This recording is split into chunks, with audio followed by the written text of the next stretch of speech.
అమ్మా ఇదిగోనమ్మా నా మొదటి జీతం. జీతమా? అబ్బా, కూలి డబ్బులకి ఎంత గొప్ప పేరు పెట్టావురా సావిత్రి. అది ఇప్పుడు తప్పుడు మాట ఏమందే? మట్టి తొక్కాడని మందలించి 4 రోజులు కాలేదు. ఈలోగా వారు డబ్బు తీసుకొచ్చి ఇదిగోనమ్మా జీతం అంటే తగుదనమ్మా అని పుచ్చుకుంటివి. ఎంత బతుకు బతికి ఆఖరికి ముష్టి డబ్బులతో కూడి తింటావా? అమ్మా, ఆ డబ్బులు ఇలా పారేయండి. కష్టపడి సంపాదించిన డబ్బులకు విలువేమిటో మీలాంటి వారికి తెలియకపోవచ్చు. ఈ ఇంట్లో పనికి నాకు తిండి అక్కర్లేదు, వేరే జీతం అక్కర్లేదు. ఆ ముష్టి కూల్ డబ్బులు ఇలా పడేయండి. ఇదిగో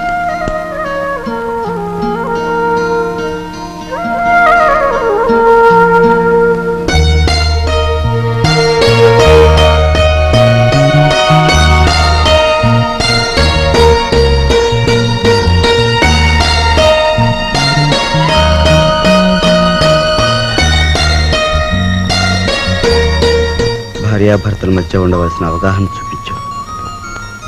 నువ్వు ఇంటికి పని మనిషివైనా నాకు నా మనిషివి.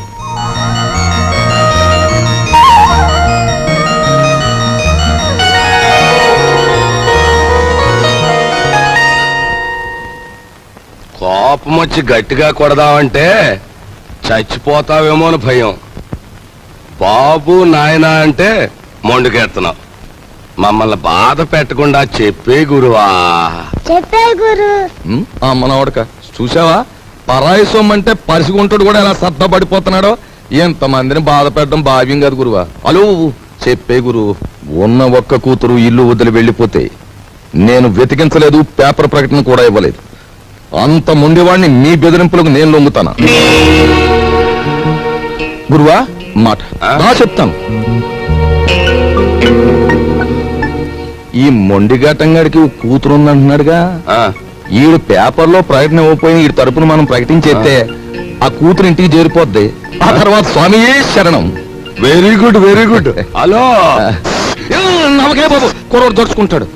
ఆ నవ్వేదో ఇనపెడి దగ్గర నవ్వు, ఓపెనింగ్ గా నవ్వుద్ది.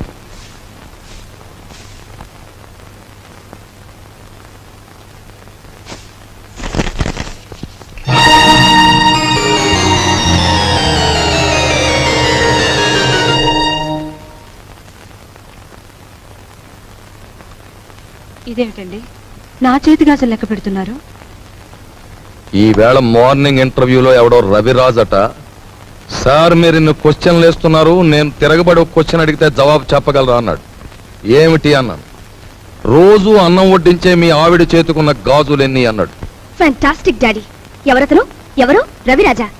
తిరగబడి అటువంటి ప్రశ్న వేయాలనే థాట్ రావడం ఉంది చూసారు. That's great. He is really the hero of the present society. Jaya shut up.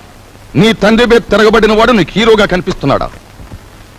నాలాంటి వాడి కాళ్ల చుట్టూ దేహి ఉద్యోగం ఇవ్వండి బ్రతుకుతామని ప్రదక్షిణాలు చేసే ఒక నిర్భాగ్యుడు నీ దృష్టిలో హీరో ఆఫ్ ది ప్రజెంట్ సొసైటీయా? నీ చదువు ఎన్ని వెర్రతల్ల వేస్తోందంటే, అవునులే నువ్వు తిరగడానికి ఒక కారు, వీలైనంత ఖర్చు పెట్టుకోవడానికి బ్యాగ్ నిండా డబ్బు, నువ్వేది అడిగితే అది క్షణాల మీద సమకూర్చే తల్లిదండ్రులు, ఏసీ రూమ్లు, సోఫా బెడ్లు, తినడానికి ఖరీదైన భోజనం, ఇవన్నీ ఉంటే నీకు మంచేమిటో చెడ్డేమిటో ఏమాత్రం తెలియడం లేదు. అదే చాలీ చాలని తిండి, చాలీ చాలని బట్ట, బ్రతుకుతున్నావో చస్తున్నావో అర్థం కాకుండా బ్రతుకుతున్న ఏ దౌర్భాగ్యులలో 4 రోజుల పాటు ఉంటే తెలుస్తుంది. అక్కర్లేదు, పిలవక్కర్లేదు. ఆకలేస్తే అదే ఏసీ రూమ్లు, సోఫా బెడ్లు, తినడానికి ఖరీదైన భోజనం, ఇవన్నీ ఉంటే నీకు మంచేమిటో చెడ్డేమిటో ఏమాత్రం తెలియడం లేదు. అదే చాలీ చాలని తిండి, చాలీ చాలని బట్ట, బ్రతుకుతున్నావో చస్తున్నావో అర్థం కాకుండా బ్రతుకుతున్న ఏ దౌర్భాగ్యులలో 4 రోజుల పాటు ఉంటే తెలుస్తుంది.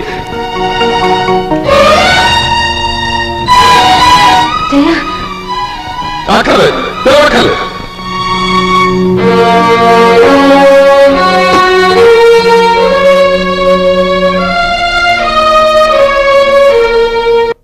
డాడీ, బయటికి వెళ్ళి బతకలేనని కదా మీరు అన్నారు. అలా బతకలేని నిరూపించుకోవడం రోజునే తిరిగి మిమ్మల్ని కలుస్తాను.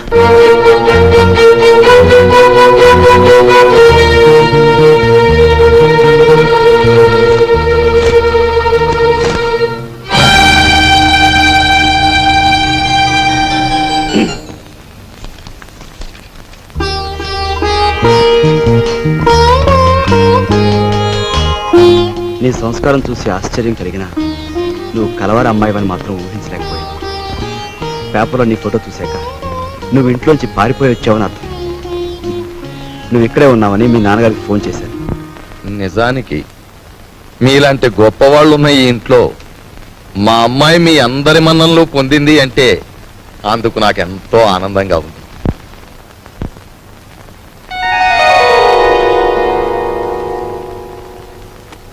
ఇదిగో పిల్ల, నిన్ను ఎప్పుడెప్పుడు ఏమేమి తిట్టానా అని ఆలోచిస్తే అస్సలు నిన్ను తిట్టకుండా ఎప్పుడున్నానో గుర్తు రావడం లేదు. ఏమా అనుకోకమ్మా. అంత మాటలు అవసరం లేదు మామగారు. నేను ఎక్కడున్నా ఈ ఇంటి ఆడపిల్లని. నన్ను ఈ ఇంటి మనిషిగా మీరందరూ ఒప్పుకుంటే నాకదే 10,000.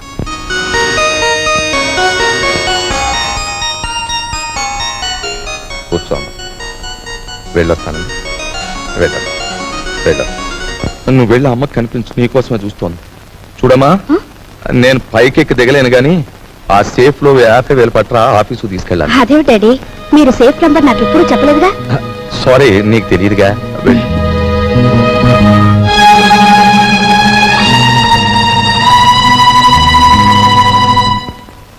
ఈ కాంబినేషన్ పెళ్ళానికి చెప్పక కూతురికి చెప్పక మరి ఎవరికి చెప్తాడు? అబ్బా, ఓ స్వామియే శరణం.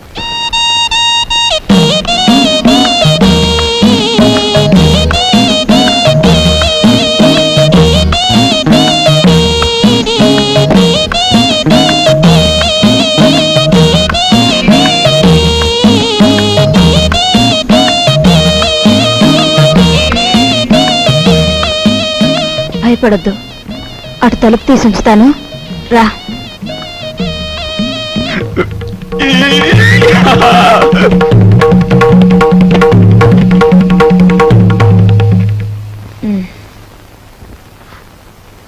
ఏమిటి మీ చేతిలో?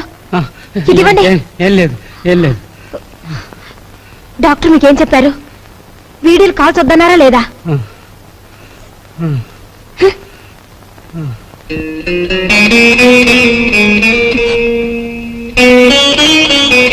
సారీ.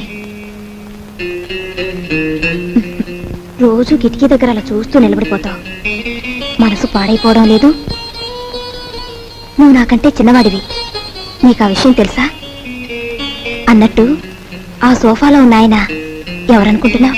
తెలుసు, మీ ఆయన. ఆయన కడుపులో రాచపుండు. డాక్టర్లు బ్రతకడంటున్నారు. చాలా మంచి మనిషి. ఆయన ఎలాగైనా బ్రతికించుకోవాలి. దానికి బోలె డబ్బు కావాలి. అన్నట్టు నీ దగ్గర డబ్బుందా?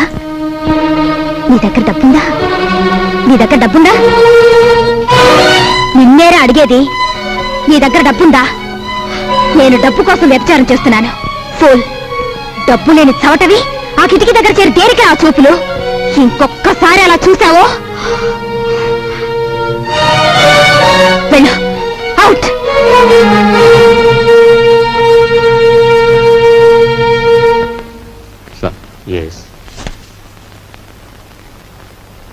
సార్, నా కూతురు వివాహానికి పిఎఫ్ లోనికి అప్లికేషన్ పెట్టాను.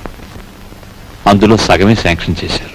చూడండి, ఇప్పటికే మీ జీతం మీద అన్ని రకాల అప్పులు తీసుకున్నారు. అందుకే హెడ్ ఆఫీస్ సగం శాంక్షన్ చేసింది. అది కాదు సార్. మీ మీద ఎంత అభిమానం ఉన్నా రూల్స్ కు విరుద్ధంగా నేనేం చేయలేను. I'm sorry.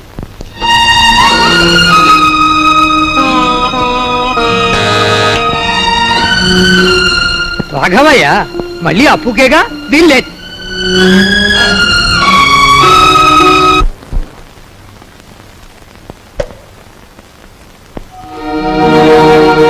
మీరా? ఎక్కడి నుంచి నాన్న?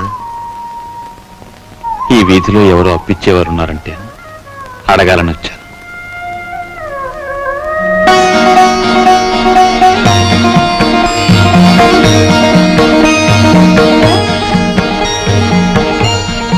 నాన్న,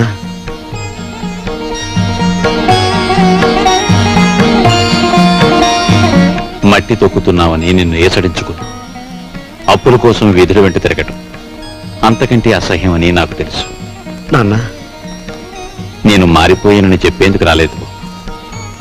మేం మారవని చెప్పటానికే నేను ఇక్కడికి వచ్చాను. నాన్న, అంతే. మేం మారం, మా తరం అంతే.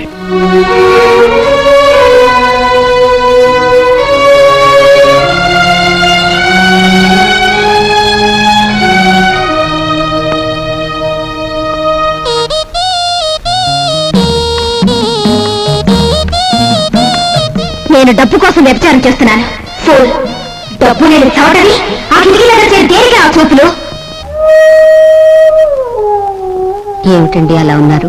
సావిత్రికి మనం డబ్బు ఇవ్వలేదనుకో, సావిత్రి వాళ్ళ ఆయన మనల్ని వీధిలోకి ఈడుస్తారు. సరస్వతి పెళ్లి వద్దన్నాం అనుకో, దానిది చిన్న వయస్సు, ఈ పెళ్లి చెడిపోవటం అది భరించలేదు. మీరేం బాధపడకండి, ఇవి మనకి ఎప్పుడూ ఉన్న కష్టాలేగా. మిమ్మల్ని చూస్తుంటే నాకేమిటో భయంగా ఉంది. ఈ భయాలతోనే మనందరం నాన్నగారి బాధ్యతను పెంచేస్తున్నాం. మనం ఎదిరించి ఓ నిర్ణయం తీసుకోకపోతే అవి పరిష్కారం కావు. అమ్మా అమ్మా, నువ్వా బాబు? రా.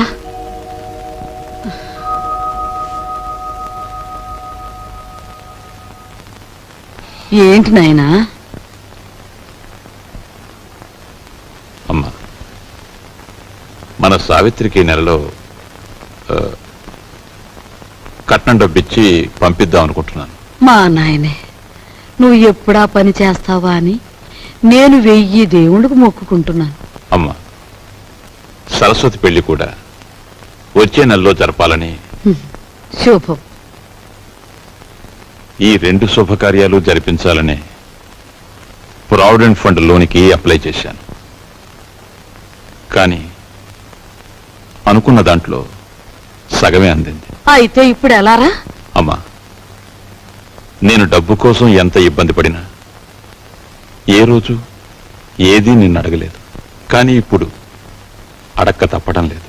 ఒకసారి నీ మెడలో ఉన్న గొలుసిస్తే. నా గొలుసా?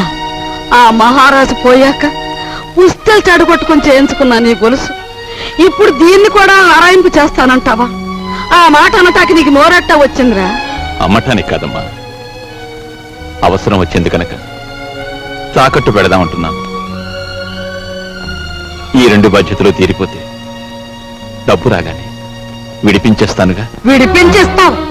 తోడ పుట్టిన చెల్లెలకి కట్నం డబ్బులు ఇచ్చి పంపించలేక చుక్కలు లెక్క పెడుతున్న వాడివి నా గొలుసు విడిపించేస్తానంటే నేను నమ్ముతాననుకున్నావా?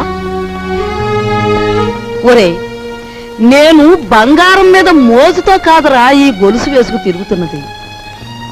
మహారాజులాగా బ్రతికిన మీ నాన్న శ్రార్థం నువ్వెంత ఘనంగా పెట్టావో నేను ఇంకా మర్చిపోలేదురా. రేపు నేను చస్తే నన్నింత బుగ్గి చేయటానికి నువ్వు నలుగురిని చందాలెత్తకుండా ఉండటం కోసమేరా నా దగ్గర ఈ కాస్త బంగారం ఉంచుకుంది.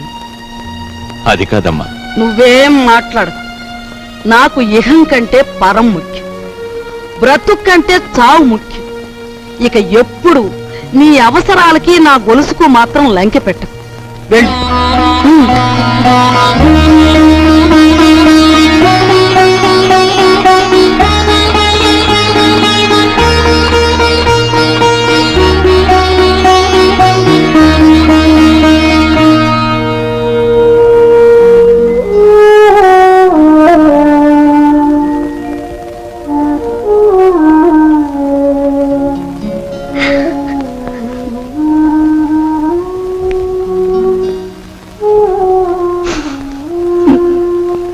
ఈ భయాలతోనే మనం అందరం నాన్నగారి బాధ్యతను పెంచేస్తున్నాం. మనం ఎదిరించి ఓ నిర్ణయం తీసుకోకపోతే అవి పరిష్కారం కావు.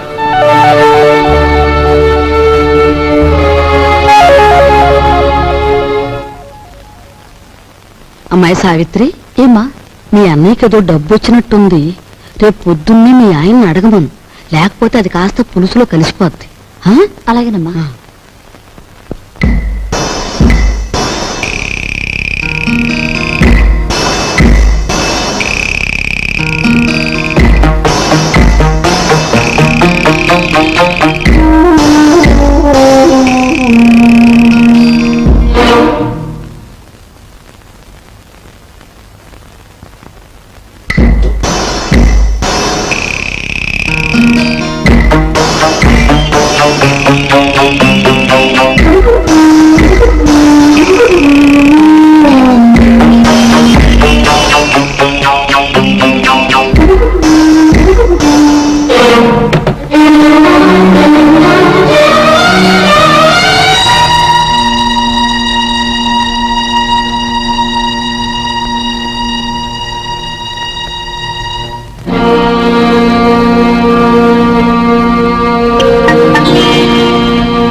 వెళ్తూ తలుపు వేసి వెళ్ళాను కదా, ఇప్పుడు తీసుంది ఏమిటి?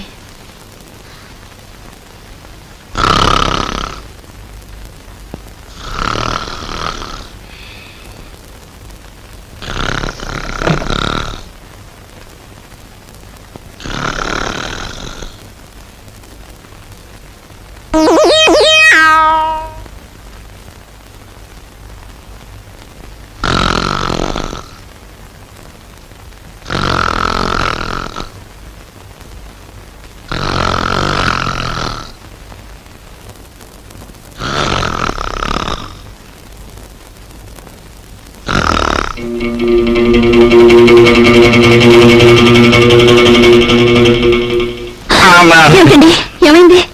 ఏం లేదే, ఒంటరిగా పడుకుంటే నిద్దట్లో పేడకాలు వస్తున్నాయి. పడుకుందాం పద. అబ్బా, అసలే నా ఒంట్లో బాగోలేదండి. పడుకోండి. నా మాట వినవే ప్లీజ్. ప్లీజ్ అండి, నా మాట విని పడుకోండి. సరే, ఏం చేస్తాం. Good night. Good night.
Chintamani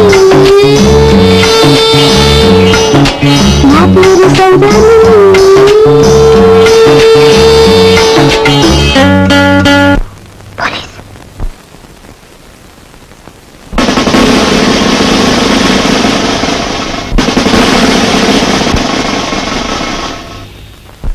constables, అయ్యా దేశం చాలా క్లిష్ట పరిస్థితుల్లో ఉంది ఇప్పుడు.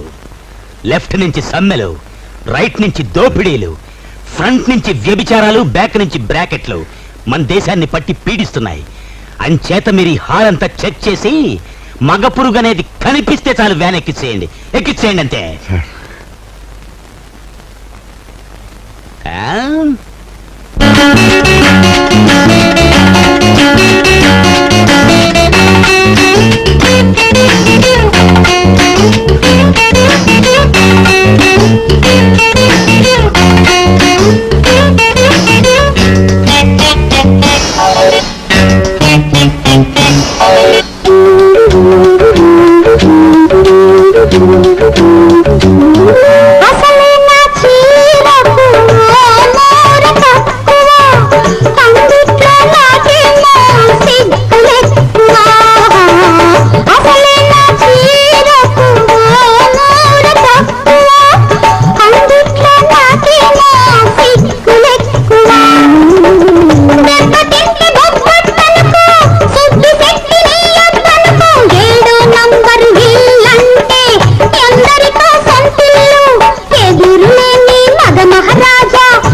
నా పేరు సౌరామిని రక్తము రంగము అనుకోకు ఉన్నోళ్ళ మరదల్లి లేనోళ్ళ చెల్లెల్లి ఎంత చెడ్డ మనసు పడ్డ ఆడదానిరా నీ ఆడదానిరా మా అమ్మ చింతామణి నా పేరు సౌరామిని.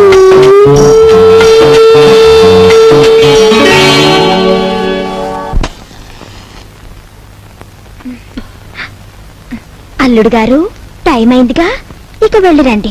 మరి నీకేదన్నా బక్షిస్ ఇవ్వద్దు, బాలేదనివే. నా డబ్బు, అమ్మో నా డబ్బు, నా డబ్బు.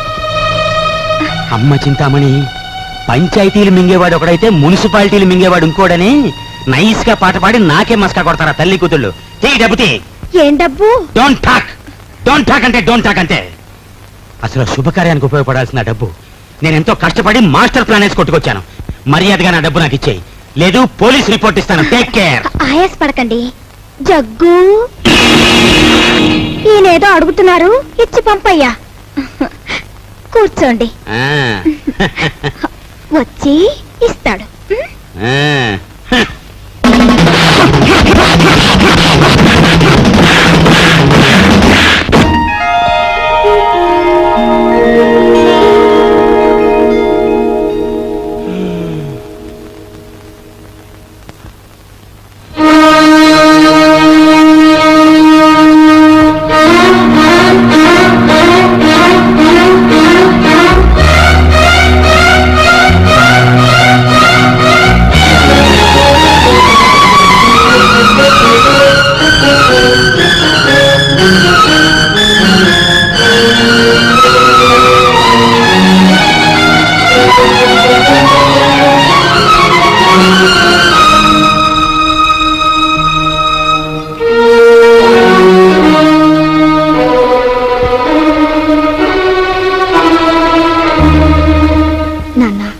మోయలేని బరువు నీ మీదకు తీసుకురావద్దని, ఈ పెళ్లి ఒప్పుకోవద్దని అన్నయ్య నాకు మరీ మరీ చెప్పాడు. కానీ ఏం చేయను, జీవితంలో ఎదిరించడం చేతకాని దాన్ని. నా పెళ్లి కోసం నువ్వు అమ్మ మంగళసూత్రం అమ్ముతుంటే ఏవి ఎరగనట్టు నటించాను. అప్పు కోసం నువ్వు ప్రతిరోజు ఊరంతా తిరిగి వస్తుంటే తెలిసి తెలియనట్టు ఊరుకున్నాను. ఇప్పుడు నా కట్నం విషయంలో మీరు పడే ఆవేదన నా కళ్ళారా చూశాను. కన్నవారి మాన మర్యాదల మంటలో కలిసిపోయినా నా పెళ్లి కావాలని నేను అనుకుంటే నాకు నిష్కృతి లేదు. అందుకని నీ ఇంట్లోంచి వెళ్ళిపోదామని నిశ్చయించుకున్నాను. లోకం అంతా దీన్ని లేచిపోవడం ఉంటుందని నాకు తెలుసు. ఇంట్లో ఉండే బరువు బాధ్యతలు కల్పిస్తూ మిమ్మల్ని హత్య చేయడం కన్నా లేచిపోయిందనే అపనిందన మోయడం తేలికని నిశ్చయించుకున్నాను. నేను వెళ్ళిపోతున్నాను నాన్న, నన్ను క్షమించండి. ఇట్లు మీ అమ్మాయి సరస్వతి.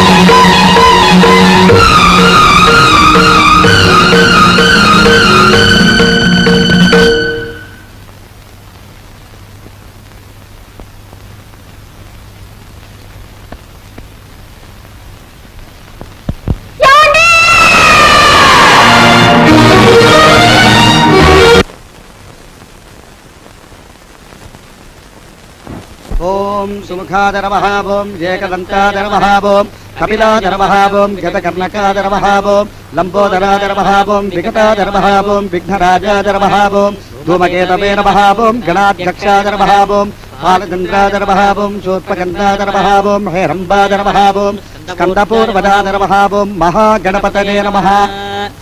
ఈశాన పితృరూపేణ మహాదేవో మహేశ్వరః ప్రియతాన్ భగవాన్ మంత్రమధ్యే క్రియామధ్యే యత్కించక్రియతే కర్మ కర్మ సమనం కురు విష్ణుర్విష్ణుర్విష్ణుర్విష్ణుః. నమో బ్రహ్మణ్య దేవాయ గోబ్రాహ్మణహితాయ చ జగద్ధితాయ కృష్ణాయ శ్రీ గోవిందాయ నమో నమః. సహనా భవతు సహనౌ భునక్తు సహ వీర్యంకరవావహై తేజస్వినావధీతమస్తు మా విద్విషావహై. అమ్మా అయ్యో కుయ్యా మొర్రో కుయ్యా. ఒక్క రాత్రి సానిగాని కొంపకెళ్ళి అన్ని వేలు తగలేసి వస్తారా? సిగ్గులేదు? ఎందుకే సిగ్గు? ఎందుకు సిగ్గు? నేనేమన్నా మన సొంత డబ్బులు తగలేశానా? నువ్వు మీ అన్నయ్య దగ్గర కొట్టేశావు, నేను నీ దగ్గర కొట్టేశాను. సిగ్గు అంట సిగ్గు. చూడండి, మా వాడికి తండ్రి చేసిన అప్పులు కొడుకు తీర్చాలని తెలుసు. తీర్చకపోతే మీరు కోర్టుకి వెడతారని తెలుసు. ఆ తర్వాత ఇల్లు వేలం వేస్తారని తెలుసు. ఆ తర్వాత ఇంటిల్లపాది హలో లక్ష్మణ అంటూ రోడ్ల వెంబడి పడతారని తెలుసు. కానీ ఏం చేస్తాడు చెప్పండి? ఏం చేస్తాడు చెప్పండి?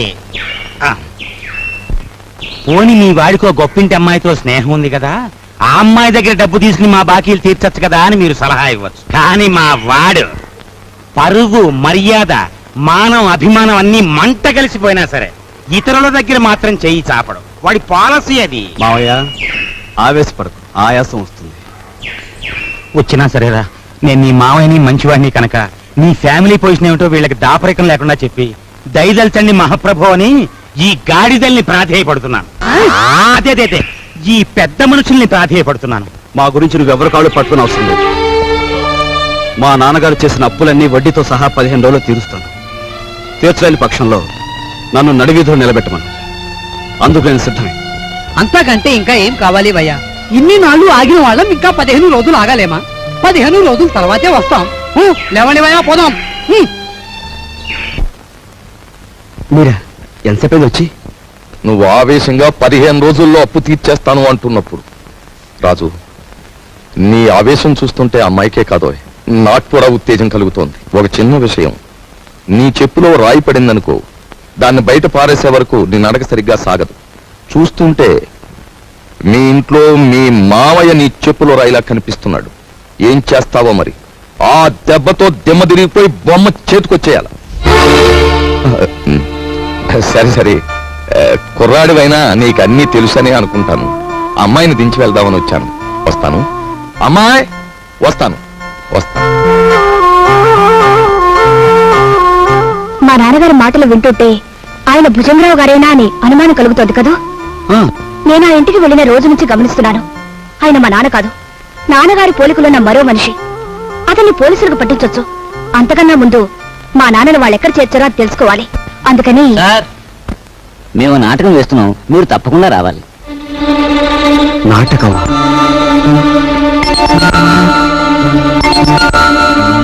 మీరే ఎందుకు వచ్చారు? ఎవరు రమ్మన్నారు? నా జ్ఞాపక శక్తినే పరీక్ష చేస్తున్నారా? అసలు మీ గుండెకి ఆపరేషన్ చేయాల్సింది ఈ వేళేనని ముహూర్తం పెట్టిన పంతుల్ని నేనే కదా, డాక్టర్ని నేనే కదా. తప్పదు, రావాలి. కమాన్. తప్పదా? తప్పదు. వాడి ఆస్తి ఐశ్వర్యం గురించి తెలుసుకున్నాం గాని వాడి జబ్బుల గురించి తెలుసుకోలేదు. పంపములు కిందరా దేవుడో. నిన్ను బంధించడం వల్ల నీ ఫ్యామిలీకి, నీ ఆఫీస్కి నా సొంత సొమ్ము మదుపు పెట్టి, ఇదిగో చూడు, ప్లాట్ఫామ్ మీద అడుక్కునే వాళ్ళ అయిపోయాను. పోనీ ఓ పని చేస్తావేటి? చూడు, ఇదిగో ఈ ప్యాలెస్, ఈ డెన్ ఓ 10,000 కొనేసుకో. నా చెల్లెలు పెళ్లి చేసుకుంటా. నేను కొన్ను. ఒప్పుకోవయ్యా బాబు. నేను కొనను. ఓరు రే, ఆయన కట్టుకుని కలిసారా? ఉన్నాడు చెట్టంత మనిషిని నీ బాబుని బతిమాలుకుని, పెట్టంత మనిషిని నిన్ను బతిమాలుకుని, ఓరని యవ్వ, నా బతికి ఎలాగైపోయిందిరా. నేను మోయటం ఎందుకురా?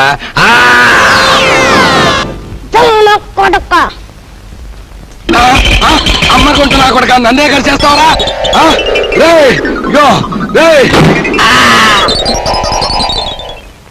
గురువా, గురువా, నువ్వు వచ్చేసేవేట్రా? హాయ్ బాబాయ్. ఆఫీసర్ గారికి గుండె జబ్బు ఉందంటే మనకు తెలదు. నీ గుండె జబ్బు ఉంది, ఇవాళ నీకు ఆపరేషన్ చేయాలా, వస్తావా సత్తావా అని కూర్చున్నాడు డాక్టర్. హలో, ఏళ్ళు చూపెట్టేసి పరిగెత్తుకొచ్చేసాను. ఏదో వత్తొత్తు కొడక, నువ్వేదో లక్షలు తెస్తావని నా సొమ్మంతా నీకు మదుపు పెడితే అక్కడి నుంచి పారిపోయి వస్తావా? వచ్చింది చాలక ఘనకార్యం చేసినట్టు కులుకుతున్నావా? నీ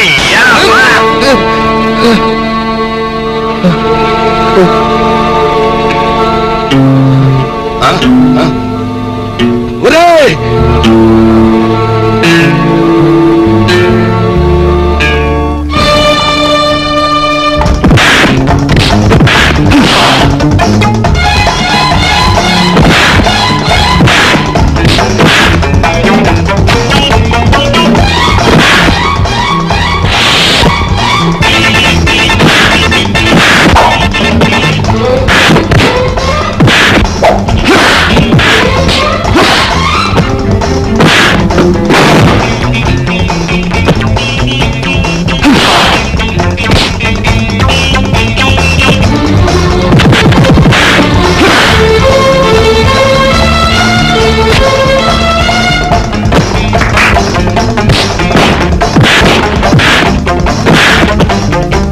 మా గురు ఎందుకు వచ్చిన ఫైటింగులు గురు? మనకి ఈ దోపిడీలు దొంగతనాలు మనకి అచ్చిరావు గానీ, అలో ఆ మనిషి గుండె జబ్బంట, పాపం కట్లెప్పు తీసేస్తే ప్రాణాన్ని కాపాడిన పుణ్యమైన దక్కుద్రా. పెప్పదీసేద్దాం. మరి నా చెల్లెలు పెళ్ళి చేసేద్దాం రా. అయ్యా, తమరు మమ్మల్ని అర్జెంటుగా క్షమించేసి వెంటనే హాస్పిటల్కి వెళ్ళి గుండె ఆపరేషన్ చేయించుకోకపోతే ప్రాణాలు పోతాయి. నాకే జబ్బు లేదయ్యా. I'm all right. బాబు, మీ డబ్బు అప్పన్నంగా కాజేద్దామని మిమ్మల్ని బంధించాం గాని మీ ప్రాణాలు తీయడానికి మేము కషాయోళం కాదు బాబు. మాకు పిల్ల పాప ఉన్నారు. వృత్తిరీత్యా మీరెవరైనప్పటికీ మీలో గొప్ప మానవత్వాన్ని చూస్తున్నాను.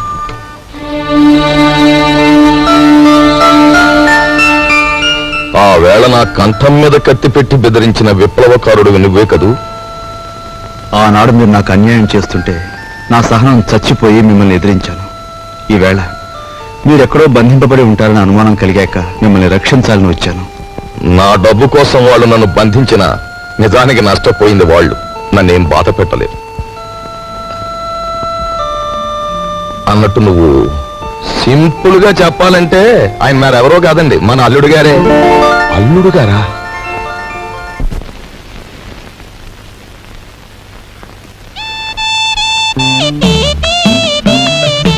అరే, మీ నాన్నగారు పోయాక నువ్వు మీసం ఉన్న మగాడివైపోయావే. అన్నట్టు మీ ఇంట్లో డబ్బు పోయిందని విన్నాను. నా కోసం నువ్వే ఆ డబ్బు తీసుంటావు.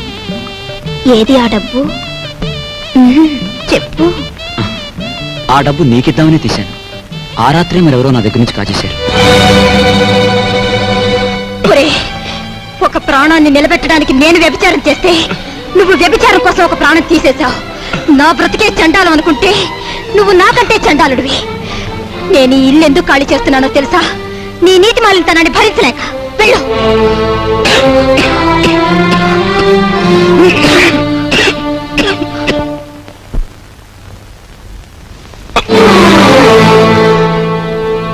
ఎక్కడికి వెళ్ళావు చెప్పు. ఏమిట్రా నువ్వు చేసిన పని? చెప్పు, ఎక్కడికి వెళ్ళి వస్తున్నావు? చెప్పు. రాస్కెల్, ఏమిట్రా నువ్వు చేసిన పని?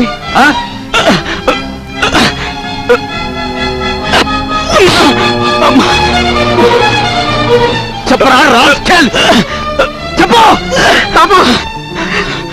ఒరే పెద్దాడా నీకు? మీ నాన్నగారు పోయి పట్టుమని 10 రోజులు కాలేదు. ఏం చేశాడని వాడిని అలా కొడుతున్నావు? మీ నాన్నగారు ఏనాడైనా వీడిని ఇలా కొట్టడం చూసావా? వీడు చేసే పనికి కొట్టడం కదమ్మా, చంపాలి. చంపి నిన్ను పాతేయాలి. ఏం చేశాడు అంత పెద్ద తప్పు? ఏం చేశాడా వీడు?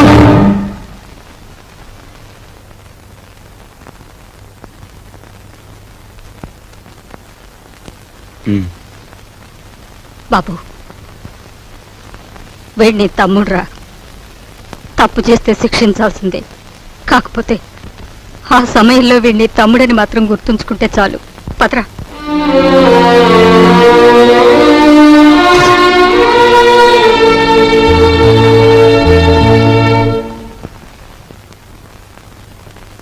వాడెందుకు కుట్టాడో తెలుసమ్మా? చెప్పు. పక్కన కాబోయే పెళ్ళం ఉంది కదా, ఆవిడ ముందు గొప్పలు చూపించుకోవడానికి. ఒరే కృష్ణ, నువ్వు చిన్న కొడుకువైతే నీకంటే ముందు పుట్టిన పెద్ద కొడుకురా వాడు. నీకంటే ముందు నుంచే చూస్తున్నాను. వాడెప్పుడూ తప్పు చేయడు. వాడితో ఉన్న ఆ పిల్ల వాడంత గొప్పదని నా అభిప్రాయం. ఏం జరిగిందో తెలుసా అని. వాడు నిన్ను చూసి వణికిపోయినప్పుడు నీ గురించి ఏ దుర్వార్త వినవలసి వస్తుందో అని భయపడ్డాను. ఏం జరిగిందని అడగటానికి కూడా ధైర్యం చాలకు వచ్చేశానురా.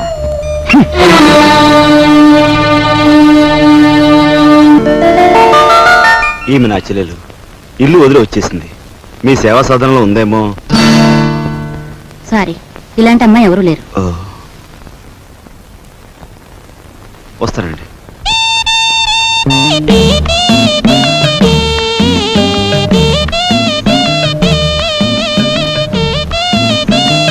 ఇలా రా. వస్తున్నా. నీ చూపులోని ఆకలి నాకు అర్థమైంది. నీకేది కావాలన్నా నేను ఉపయోగపడతాను, అలాగే నాకేది కావాలన్నా నువ్వు ఉపయోగపడాలి. ఇక్కడ ఫ్రెండ్షిప్ కి అది కండిషన్. ఓకే? ఓకే.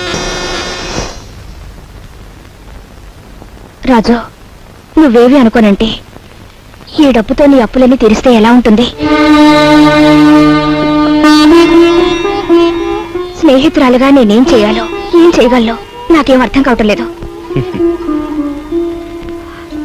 నీ అభిమానం, ఆత్మబలం అండగా ఉంటే నాకంతే చాలు. పద. మంచి తరుణం మించిపోవును, ఆలసించిన ఆశాభంగం. 8 రోజులు సైకిల్ తొక్కిన వారికి 8,000 రూపాయలు బహుమానం. 8 days 8,000. 8 రోజులు సైకిల్ తొక్కిన వారికి 8,000 రూపాయలు బహుమానం.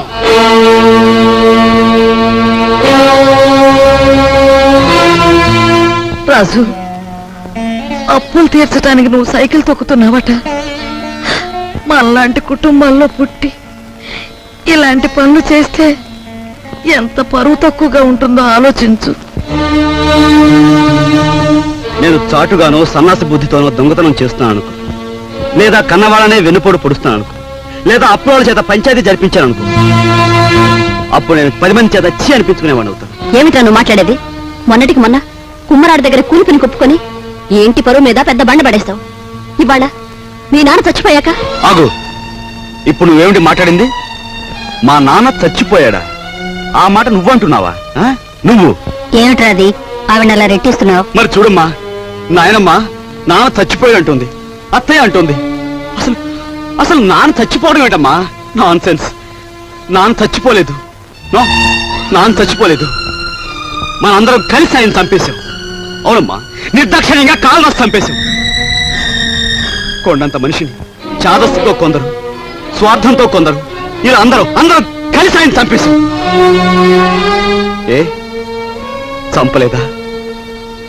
ఒక్కసారి మీరందరూ గుండెల మీద చేతులు వేసుకుని ఆలోచించండి. ఆయన జీతం నెలకు 500 రూపాయలు, కేవలం 500 రూపాయలు. తాహతకు మించిన కోరికలు కోరి మనందరం కలిసి ఆయన చంపేశాం.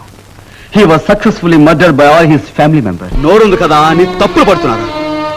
నేను చేస్తున్న ఈ పనిలో ఓ పవిత్రమైన ఆశయం ఉందే తప్ప ఇదేం పరువు పోయే పని కాదని నాకు బాగా తెలుసు. మీరు ఒప్పుకున్నా ఒప్పుకోకపోయినా ఈ పని నేను చేసే తీరు.